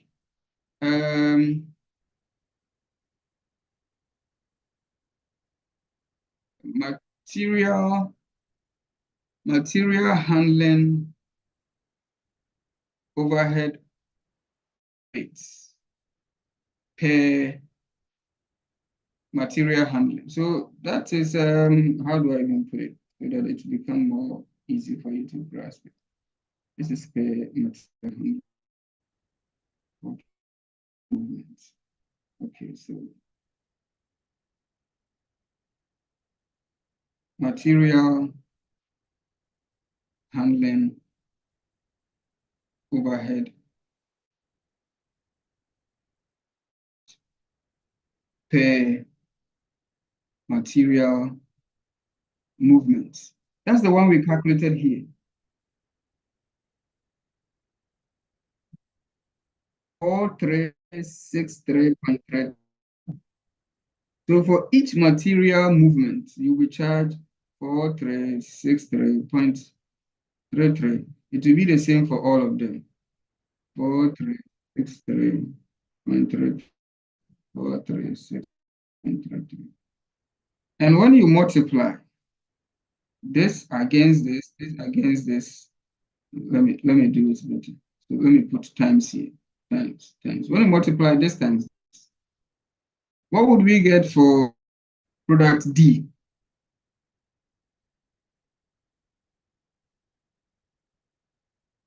$12 times 4363.33.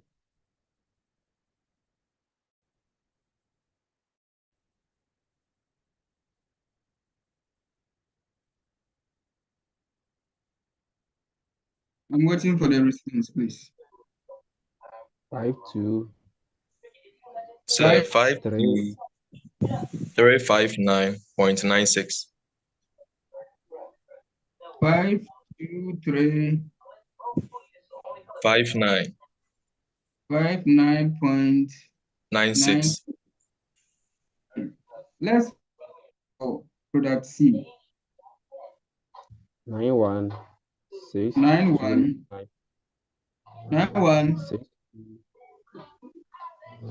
6. I can't hear you. If you are speaking to right, please out. 916. 91,629.93. 29.3. And the last one. So 93. Oh, 93. Thank you. And the last one. 379. Another 379. No, please. 379. 609.71. 3609. Yes, please. Point 7971. 71. Okay, good. If the figures are right, what it means is that if we sum all of them, except for rounding, the sum of this should correspond to the total of the material handling overhead cost of 523,600 or so. So try to do it. Any difference you see should be instant coming from rounding approximation. Yes, sir. Someone has his hand up. You can just go ahead and talk. So the number of material handling for the last product is 37, not 87. 37. Thank you. Yes, sir. 37. But is this calculation right? The 379.60, is that one right? If we change it to 37. No, sir. If it is the right figure now. Oh, no. This one is 87. It's not You said that thing was 87 in the book. 37 from? Yes, it's 87.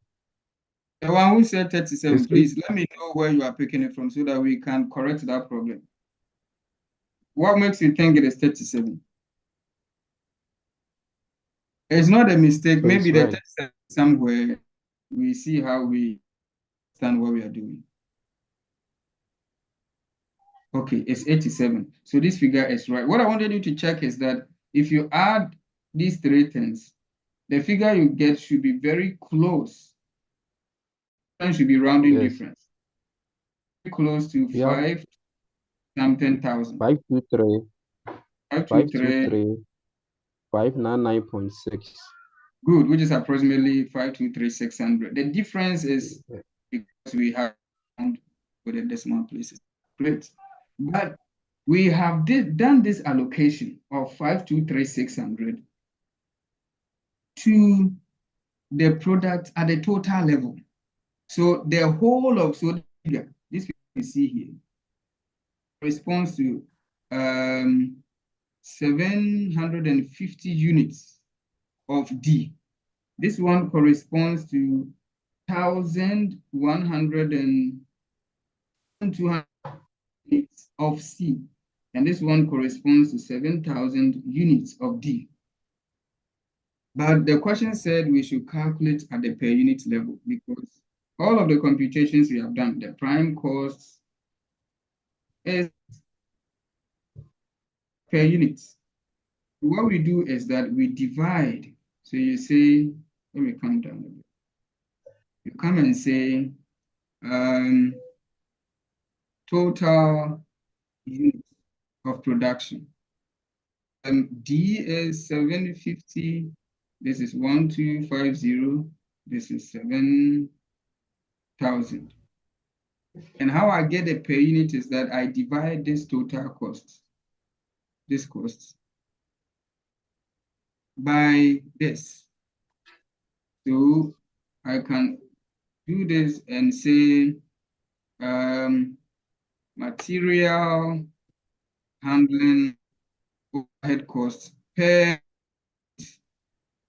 which will be in this case 52359.96 divided by 750. What would we get?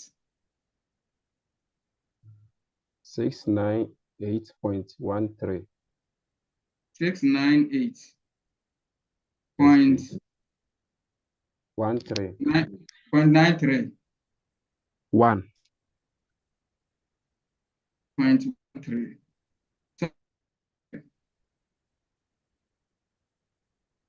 Okay. No, sir, sorry. It's what? So it's The 69 figures rather. are, 69. the figures you gave me are 52359.96, and we are dividing that one by 750. So sir, this sorry, right? it's 69. 69.8. Don't use your mind to calculate. Punch the calculator. 69.8. 8. 1. Let's do it for this one. The total allocated or shared overhead from material handling is 91629.93. That's the figure you gave me. Divided by the total unit of production of 1250. What do we get for here? 73. Someone has given me 73 point, let's say 0.30. Another person should confirm. That is right. Okay. And then let's do for the last one. The total overheads for the total unit of 7,000 is 379,609.71, and we want per unit. So that total divided by the total units. What will this one be? 54.23. 23. Good. So now when we have to compute the cost per unit, it will be this plus the 23 prime cost. So now let me put here full cost per unit. D will be 23 prime cost plus, now be careful, we have two levels of overheads, plus this one.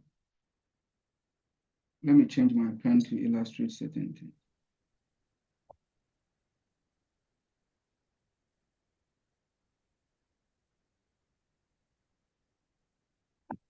This one is for the machining overheads. This is the portion that product D goes. So that's the first level of overhead. And then we have another level of overhead, which is the material handling overhead. And we just did the computation. We saw that D, per unit of D is 69.8. So when we are adding, it is a 23 plus, sorry. 8.4.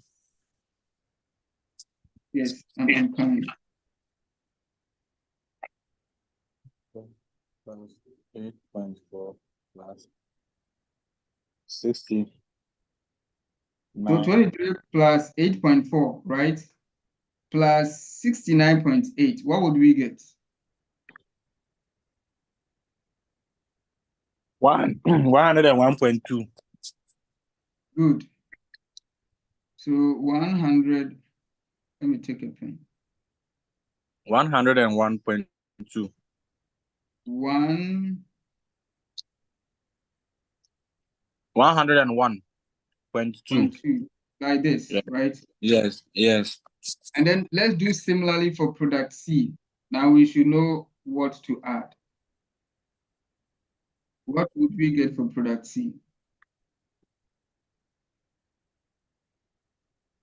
102.9. 102.9. Good. And then the last one, 81. Is that right? Someone is giving me 81.03. 81 points. Okay, so let's say 81.00. So approximately 81.00. Approximately 81. Or you can write the full number as you have. So how does it compare? This is ABC's computation of the cost of producing 1 unit of the 3 products. For product D, it says our production cost is a whole 101.2, whilst the traditional costing said it is, let's go to the traditional costing.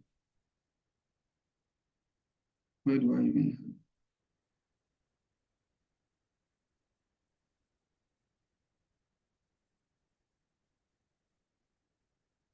Yeah, the traditional costing question said it is 65. 101.2 to 65. See the difference. And then ask yourself, if the argument we are making is true about the fact that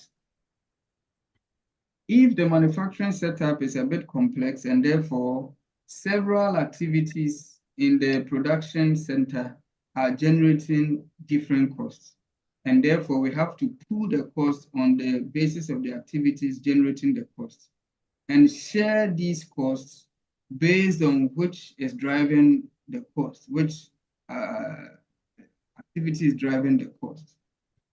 If we do with that approach and we get 101.2, the argument we are making is that that approach is more refined, more scientific, more accurate. It means that the 101.2 is now more accurate than the 65. If that is the case, just see how much you would have underpriced or undercosted in the first place your products, product D, by a difference of 101 minus 65. And if you are doing cost plus pricing, and usually your pricing is somehow, even if you're not doing a direct cost plus method of pricing, your pricing will definitely have some relationship with your costs. So it indicates that you are most likely to also price wrongly. and in this case, underprice. And it has a consequence. Your operations will not be profitable, and you might have to leave that kind of undertaking. And it might be coming from your analysis. It might not be accurate. How much you are selling the thing is not how much it should be sold. And here in our part of the world, these things happen to us a lot because we are not analytical. So someone will be in a business and the business will stay the same level forever. Or along the line, the business, I don't see top, then the business collapses. Most of the problems stem from our lack of analysis of what we are doing. And that is why these things are important. It's not just for an academic work of, they have given me a question, I've solved the question, I've had an answer, I have this. Then it is not applied in anything we do. That is one of the reasons why we don't develop and we can't even get food to eat. This is just by the way, but it is so surprising that if you look at the quality of the fertility of our land and the fact that we are net importers of food in Ghana and the whole of the continent, Africa. We buy food from other countries to eat. That is so bad. And if we don't attach importance to these things we are learning in school and apply them in the things we do, it will get to a stage you can't find even cassava on the market. So let's use what we learn to influence what we do every day so that it increases the production that we are doing. Okay, that's just by the way. So that is the difference between traditional absorption costing methodology and the improvement that ABC absorption costing is bringing on board. This is where I want to end the lecture. If you have any questions, I'm ready to take them, and then we close. Any questions?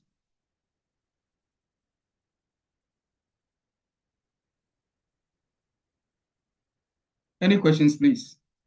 Yes, sir. Yeah, please go ahead. Sir, please, when you compared the production cost per unit after including the material handling to the traditional one. Yes. You said we will price with the traditional one, our selling price will be less. So it's like we will understate our profits. Are you asking a question or you are saying something? I'm giving a suggestion that the current one we calculated, you see, our production cost of sales will rather be less. So we're going to overstate our profit because the production cost will deduct from our sales. The production cost. When you are speaking, mention the figures. Which production cost is what? And speak clearly so I can understand it and then add something to it. Okay, you see the traditional one, production cost. Traditional absorption cost, and use just one product to illustrate. Product D, for example, our total cost of production is 65. Okay, so the product D, our total cost of production for the traditional one was 65. Yes. Okay, so when we are finding our production cost of sales, it will be less as compared to the current one we had. What I said, pay attention, because what you are saying, I don't get the sense in it. Listen to the explanation I gave. If you didn't understand it, so that you can understand it. We are doing a comparison of two things. We are not talking about one thing in isolation. When we compute the costs of producing product D, 1 unit of product D, under traditional absorption costing, traditional absorption costing will tell us that, okay, your cost of production is 65 cedis for 1 unit of D. And then when we go and ask ABC for the same product, ABC will tell us it is 101. This is what I said. If you use, we are saying that the ABC method is better, is the improved one. That's why we are learning this morning ABC. So it means that the 102 is better, is more accurate, and therefore the 65 is wrong. And I earlier on explained the reason why the 65 is even wrong with this information. When we analyzed the 500,000 total overhead costs into the activities which caused them into existence, we saw that 130,900 of the total overhead costs related to machine operations, and a whole 523,600 related to material handling. This is 80% of the total cost.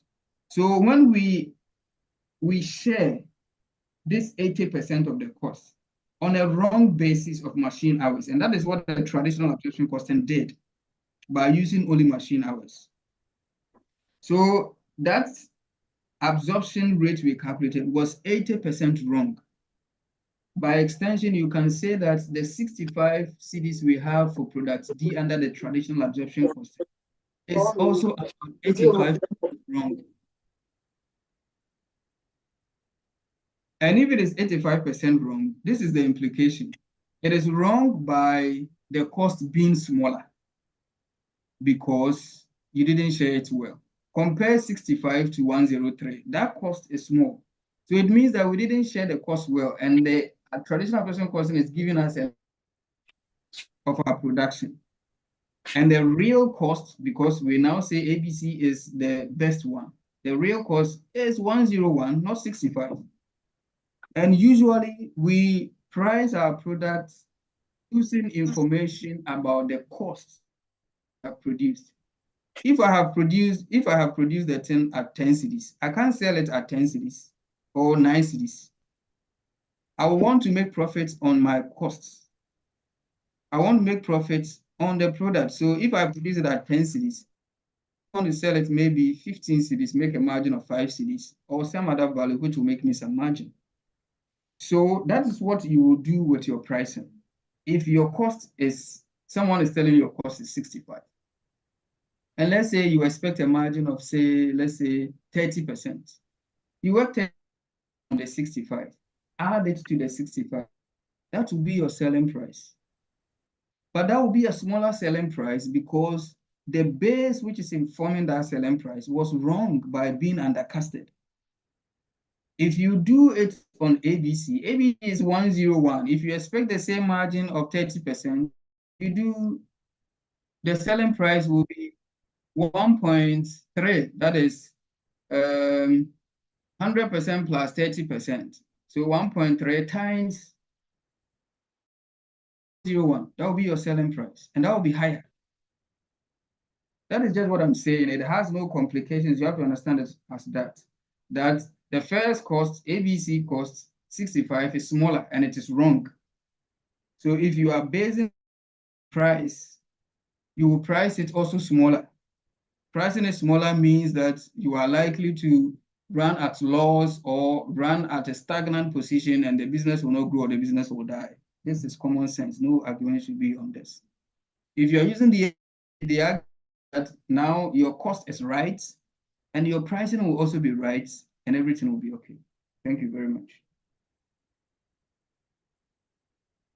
Any other question? No, sir. Okay, so the video is automatically there. We streamed it live, so you can watch the video as many times as you want to get it understood. If you take the choice of not going to watch the video, you don't pay attention to anything, you're great exactly your behavior, and nobody should come and worry me about it. So be disciplined with your learning. You can score 100 about this. There's nothing difficult about any of the things we have done. All the mistakes you made for lack of reading or for not being serious, whatever the cause is, don't blame yourself so much about it. Just go and fill all of those gaps. It's better that way than blaming yourself and still being lazy and sitting down. Your exam is just around the corner. So this is a P.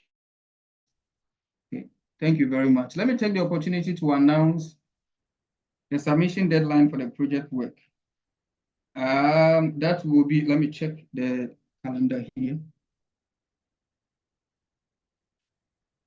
Today is 1st March. 1st March. So I'm going to give you a whole week. So you are submitting the assignment on the 8th of March. On the 8th of March. So from now, I'm sure most of you have finished. So this is not any shocking news. If you have a few things to patch up, please use today. You already have a lot of activities to do. So in your spare time, do it like you are playing. See, play with it. Don't do it too stressful. Find the internet, but read for the understanding that everything you are doing is trying to give you. Don't just go and look at it. Oh, this one is like this. I was very, very surprised. And in fact, I was very, very, very sad about the quiz you just took. This is basic question. You have been taught how to model economic order quantity using Python. I shared the notebook files with you, videos on it everywhere in the world.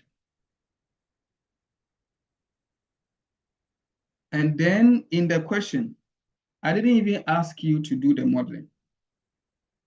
I did the modeling, everything, and I gave you the full code, and I even showed you 3 rows of the data. It meant that when you get a question, you feed it, the code into your notebook so that you have the full data. Then you just respond to the requirements by kind of coding. Maybe, for example, the first question was relationship between order quantity, let's say, annual holding cost.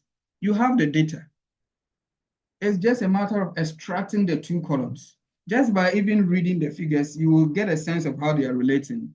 Or best of it, do a scatter plot on the extraction of the 2 columns, and it gives you a vivid expression of the relationship. And I was surprised that most of you were just sitting there, and then they were looking at old file I have shared with you. That's what you are looking at to see if you can. You are all sick. All of those people who were approaching it that way are not correct. And that is a reflection of the fact that you are not here to learn. No one of you want to learn. A few of you are doing learning. And when this is your approach to learning for the whole of the semester and by extension, the whole of the 4 years, you are robbing yourself. And for me, you are doing your learning. I only have a job of teaching, and I do my best to teach you well. You are doing your learning, and you will write your exam. It will be strictly based on the things we are doing. It's not going to be foreign. It's not going to come from any space. It's just the examples, the questions you are asking, just the same things we are doing. But the truth is, I ask you questions for your understanding.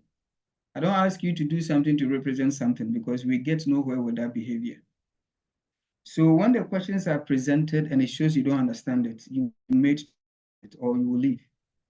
Just take that advice straightforward and don't joke with your learning. So thank you very much. We will meet again.